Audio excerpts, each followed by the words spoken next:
tinggallah seorang Brahmana terkenal bernama Siddhimandra yang sangat dihormati karena kehebatannya. Setelah beberapa tahun menikah, mereka belum dikaruniai seorang anak. Kemudian Siddhimandra berniat untuk bertapa dan memohon kepada Batara Guru supaya diberi keturunan. Istriku, aku akan bertapa. Doakan aku semoga kita berhasil diberikan keturunan. Baiklah suamiku, doaku selalu menyertaimu.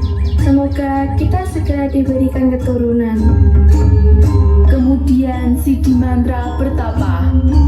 Dan di tengah pertapaannya, Siddhimandra mendengar suara dari langit. Wahai Siddhimandra, kau begitu tekun bersemedi, maka aku berikan harta yang melimpah sebagai hadiah.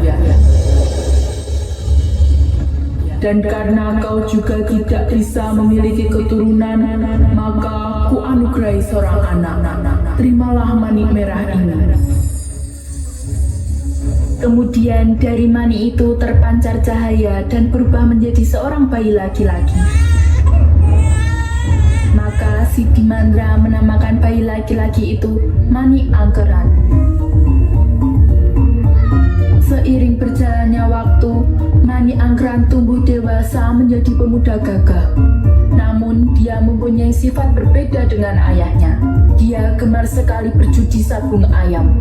Sehari-hari hanya berjudi. Di mana ada sabung ayam selalu ada Mani Angkeran. Suatu hari, Mani Angkeran bersama temannya berjudi di depan warung langganan mereka.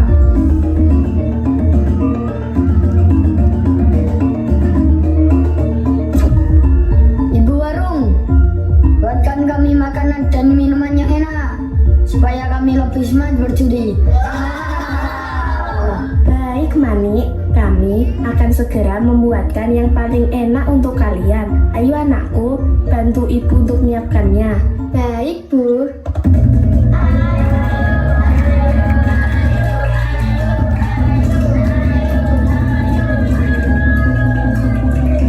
Mani kembali berjudi, tapi sayang, keberuntungan tak pernah berpihak padanya. Setiap berjudi, dia selalu kalah dan meninggalkan hutang yang banyak. Mani, utangmu masih banyak padaku. Ayo cepat bayar, atau ku habisi kamu. Ada apa ini? Tenang, aku pasti melunasi utang-utangku. Aku pulang dulu, hartaku masih banyak di rumah. Kemudian Mani Angkeran pulang dan mengambil harta ayahnya secara diam-diam. Hal itu dia lakukan berkali-kali dan tidak terasa sampai harta itu habis. Suatu hari, Siddhimandra bermaksud mengambil sejumlah harta di tempat penyimpanan tersebut dan terkejut karena hartanya habis tidak tersisa. Hah? Di mana semua hartaku? Kenapa bisa kosong seperti ini? Maafkan aku ayah, aku mengambilnya untuk berjudi. Kamu ini ya, sudah diperingatkan berkali-kali, jangan berjudi. Tapi ayah, saat ini aku membutuhkan uang itu untuk membayar hutang-hutangku. Hartaku sudah kau habiskan. Tolong aku ayah, kalau aku tidak membayarnya, aku akan dihabisi. Siddhimandra, kita harus membantu anak kita. Mungkin ada cara lain untuk menyelesaikan masalah ini. Baiklah, aku akan pergi bertapa, minta petunjuk untuk membantumu. Demi sang anak, Siddhimandra pergi bertapa untuk memohon petunjuk dari para dewa. Dan di tengah pertapaannya, dia digoda oleh dua siluman untuk membiarkan konsentrasinya dalam bertapa.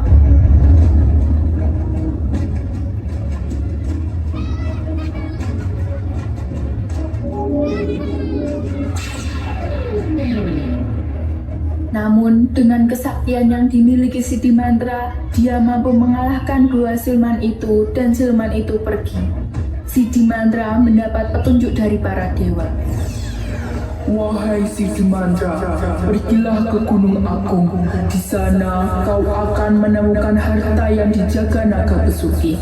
Gunakan genta ini untuk memanggilnya. Akhirnya Siddhimandra pergi ke Gunung Agung. Setelah perjalanan panjang, sampailah ke kawah Gunung Agung. Sidi Mandra lalu membunyikan genta untuk memanggil naga besuki. Wahai naga besuki, keluarlah engkau.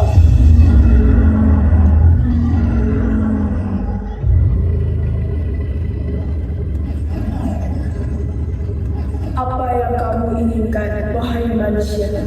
Wahai naga besuki, aku minta sedikit hartamu untuk melunasi hutang-hutang anakku. Baiklah, aku akan memberimu harta.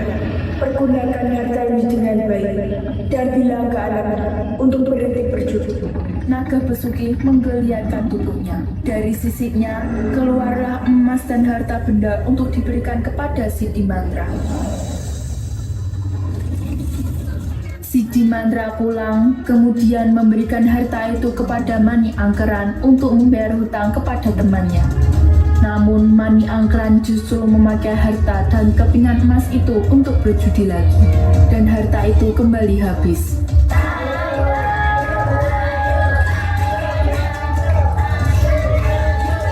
Mani Angkeran pulang dengan membawa hutang yang banyak.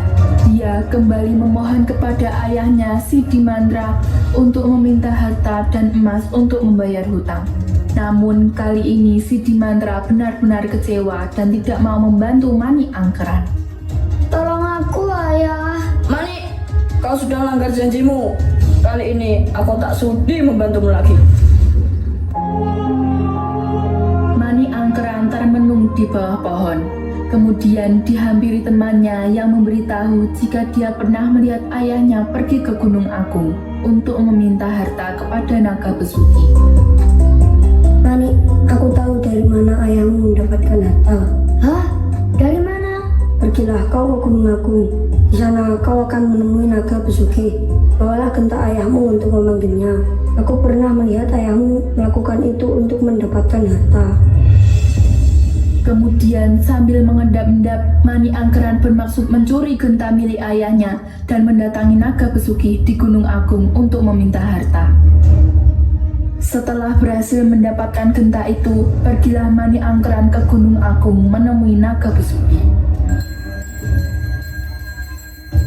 Wahai naga besuki, keluarlah. Siapa engkau, wahai manusia? Dari mana aku mendapatkan genta itu sehingga bisa memanggilku? Aku Mani Angkeran, putra Sidi Mandra. Aku disuruh ayahku untuk meminta sedikit hartamu untuk membayar hutang-hutangku. Baiklah, ambil harta ini dan jangan pernah kesini lagi. Saat naga memberikan harta, Mani Angkeran terpana melihat permata yang menempel di ekor naga besuki. Muncullah sifat ketamakannya. Pada saat naga masuk ke dalam gua, Mani Angkeran memotong ekor naga itu dan membawa lari permata yang menempel di ekor naga besuki. Naga besuki pun marah dan kesakitan.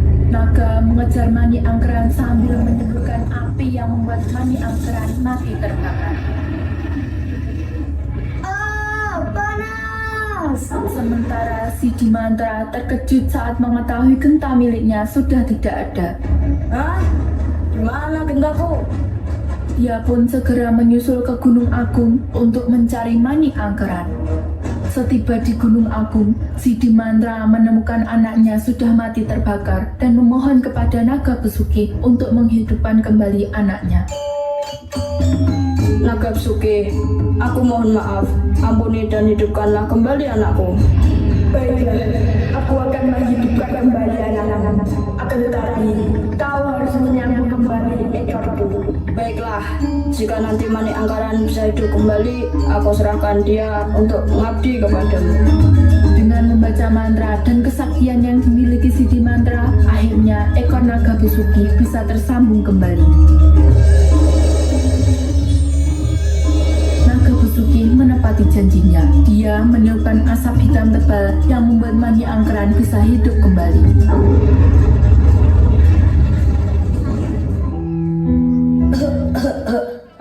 Ayah, syukurlah anakku, engkau bisa hidup kembali. Maafkan aku, ayah.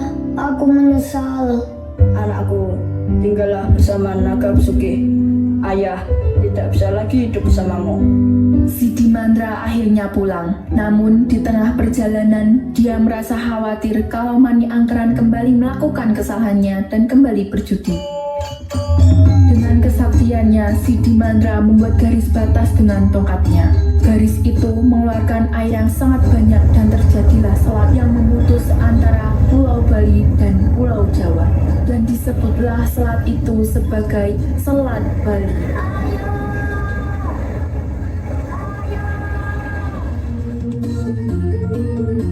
Teman-teman, dari cerita tadi kita bisa mengambil sebuah pesan moral. Sebagai orang tua, janganlah terlalu memanjakan anak dan menuruti semua keinginannya.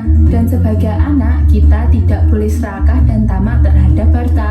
Jauhi berjudi, harus patuh dan taat kepada orang tua. Saat kita berjanji, harus menepati. Ayo menjadi anak yang baik dan taat kepada orang tua. Demikian penampilan dari kelompok 2 kelas 6A SDN 2 Mendo Kota Blitar. Terima kasih dan sampai jumpa.